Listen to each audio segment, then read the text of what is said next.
Atera ngoli mulabi atera ngoli muliza mulungi wano ku Projan Media TV nkugamba nti okola kyamanyi muganda wange okubanga okyekomedde ku Projan nga olikinga no commentinga no sharinga no Projan Media TV nawe abadde tanaba subscribinga nokona kantu akamifaawo ate ne tubanga tukwanaganya embeera bulungi nnyo esaazi eggulire eryakava muffe eggulire eryakagwana neno ku Projan Media TV ligamba nti omwana wa Eddie Kenzo Musuuza omwana ayitibwa Amal Musuuza omwana aganye okuyita Dr. Sebunya Tata omwana akaaba omwana takyagala uliza na maama we Rema Namakula mbu omwana yekyanza omwana takyagala kulya omwana akaaba omwana asira akaaba kumacha ayagala kuddayo wa taata we Eddie Kenzo Musuuza olugambo lugamba nti Eddie Kenzo ye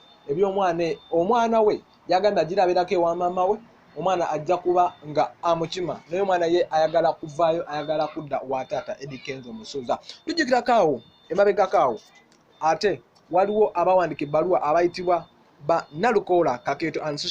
Social Stars bawandikidde kirayanti waabwe ayitibwa Sharifu Sentongo Nambali nga basaba omukyala Rema Namakula ne Dr. Sebunya mbu balina okufeesinga disciplinary committee under section 38 obajite section 38 akeko akawaayiro nkagamba mbuno Dr. Sebunya yenga ye tanaba kutuukiriza bisanyizo bimufuula musawo kino ya ate yayinoonye nnyo n'amateeka yaivode amateeka yagayisizaamu amaaso agafuga abasawo ag'okwagala client we according to Nalukola Kakeeto and Advocates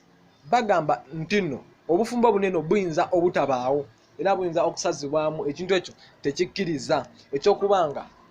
omwami ono Dr. Sebunya nga yagadde client we tekikkirizika